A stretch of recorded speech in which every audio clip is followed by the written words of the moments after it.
This portfolio update is really interesting because the majority of my positions are in the red, and there's pretty much just one stock that's holding everything up and keeping my portfolio in the green. So once again, I've let it go way too long between portfolio updates. So I'm really sorry. The last Trading 212 update was like 2 months ago, but I'm gonna get better, I do promise. I've added about £2,400 into my portfolio since the last update. So I'm gonna take you through all the changes. I've pretty much added to all of my positions. And as always, I'm going to go through the general investor account first and then the ISA.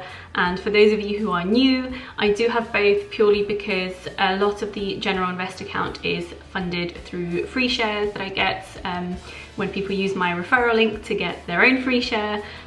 We both get a free share, and there are rules around moving it around for 30 days and it's hard to keep track. So that's the answer to that, but let's just jump straight in.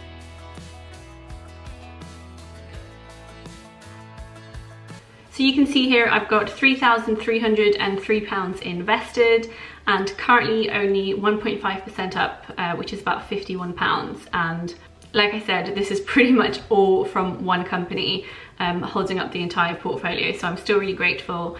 But yeah, I've been adding quite a bit to the portfolio since everything's been going down. As you know, I'm a big fan of dollar cost averaging. So the first thing on the list is AMD, and if you remember, I got a free share of this and I said I was going to sell it, and so many people commented on that video saying, why would you sell AMD?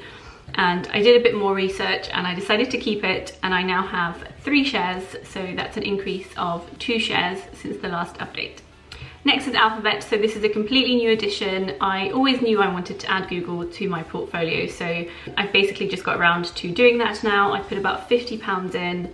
You can see here it's down 1.49% at the moment, so not too bad. I think the majority of my stocks aren't doing very well, like I said, so just using it as an opportunity to put more money in.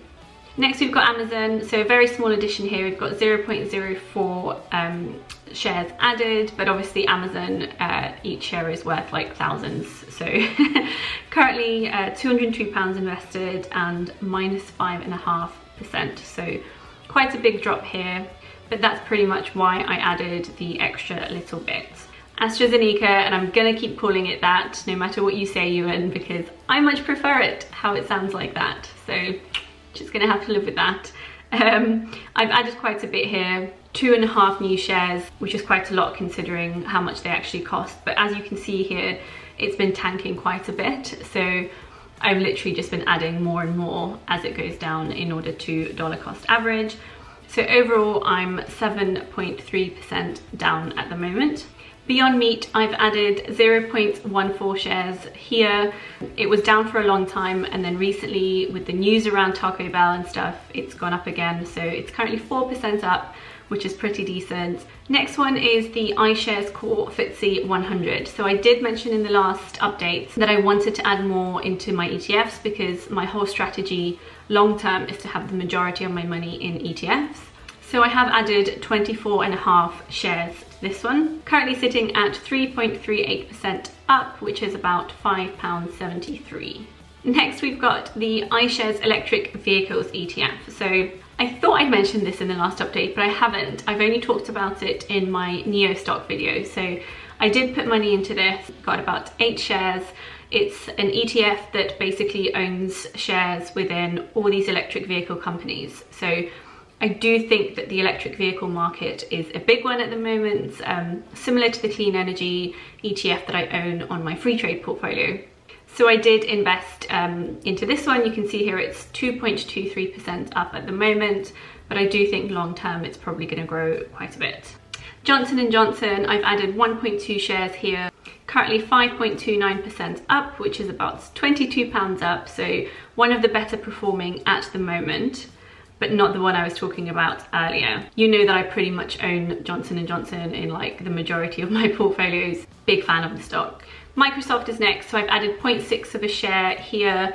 Again, not doing very well at the moment, 5% down, which is about £15. But as I've mentioned before, broken record, I'm sorry, but that's why I added a bit more. So the majority of these positions, essentially, when they're down, I've added to them. because I do believe that everything I hold is a really good investment in my opinion. So I do want to add to them when they're down. National Grid, 0.8% down at the moment, which is quite interesting because for a long time it had been one of my top performing stocks. I've added 14.2 shares since the last update, so currently 45 shares here. They're a pretty decent dividend payer and I don't think they're going anywhere. So you can see here the dividend yield is 5.6% on National Grid, which is really good. PayPal, another new addition, very small, 0.13 of a share, but currently 17% up. So major regrets here for not putting more money in. But again, I do think that they are a company that everyone uses. I use all the time, and they recently announced their partnership with Bitcoin. So I think that's probably why they're up 17%. Pfizer, not much change here. I think I added 0.1 of a share, so really tiny amounts. Currently 5.98% down. Now here's the big one. So it's up even more on my free trade portfolio, but currently on here it is up 117%. Mind blowing. And I know it's been performing really well in all my updates. So this is Plug Power. I've added 1.74 shares to this position, and I'm currently up £107. So like I said, this is the one that's completely holding up everything else when everything else is currently down. Starbucks, new addition, 1.3 shares. One share was a free share, and because I'd already had it on my watch list and I'd planned to invest into it, I kept the one share and then I added an extra £25 into it. So currently a small amount down, 0.58% down, but again, very recent purchase, and usually pretty much as soon as you buy, you are down just because of the buy and sell prices. And finally, in this portfolio, Unilever, I've added just under 11 new shares here. And the reason I've added so many is because, again, it's been going downhill. So currently minus 2%, which is about £17 down. But again, a company that I very strongly believe in and want to invest in very long term. So just seeing it as a sale really. Okay, so let's head to the ISA. You can see here I've got £1,659 invested, which is about £846 since the last update. Now on this one, the first thing I'm going to talk about is the pies. So I have put in £500 into this daily dividend pie. So I'm going to link the video down below that explains the pie, and essentially I've looked into it. A lot of the companies that are within the pie are ones that I'm either already invested into or ones that I have on my watch list. So ones that I truly believe in. And then I've looked into some of the others and I think they're pretty decent investments as well. So what I'm going to do is basically just quickly show on the screen, scroll through the holdings so you can have a look, you can pause, you can do your own analysis, or you can go into Trading 212 and, you know, do your own research. But the whole idea of the pie is that you get like almost daily dividends. So it's a bit of fun. Each of the holdings is a very small percentage of the overall pie, which is why I decided to go for this. I think it's a great fun experiment to do. And like I said, I'm happy with like the majority of the companies in their portfolio. So do your own research if you're gonna go for something like this, but I'm really excited to see how it goes and to update you guys on the progress. But in terms of my own individual holdings here, we've got AbbVie first, and I've had no change to AbbVie. I've not added anything. It's currently up 20%, so plus £7. Apple next, added 0.1 of a share, currently down 1.5%. AT&T next, and I've added 0.2 of a share here. And essentially both for Apple and AT&T, the only reason they've gone up is because they're also part of this dividend pie. So I haven't individually put more money into them, it's just because they're part of this pie. AT&T I'm currently down 3% on, but I've been down on them for a long time, so that's not really a surprise. So the next three, again, no change: Comcast, Dover and Enviva. So Comcast, I'm up 8.5%, which is really good. I told you I've sort of switched my investments mostly from AT&T to Comcast. I think they're a great company, and I just seem to prefer them to AT&T now. And Dover and Viva were part of my top dividend stocks videos, so I then decided to put some money into them. Currently almost cancelling each other out. Dover's down and Viva is up.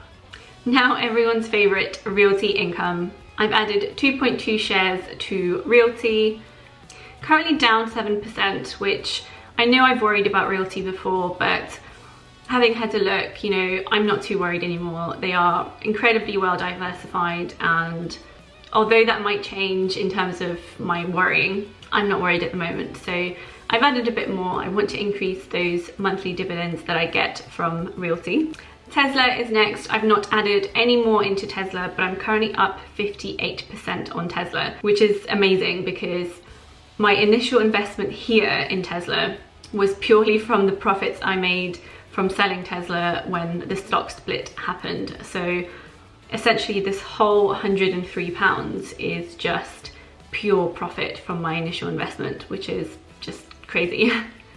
And finally, the S&P 500 ETF. So I've added 4.7 shares here. Again, part of the whole putting more money into ETFs now. I hold the Vanguard S&P 500 in both free trade and my trading 2-on-2 portfolio. So that's pretty much it. Hopefully you found this useful and maybe found some companies to go away and research before adding to your portfolio. Don't forget, I'm not a financial advisor. I'm just sharing with you my thoughts and opinions, and you have to do your own research. So that's it for now, and I'll see you in the next video. Bye.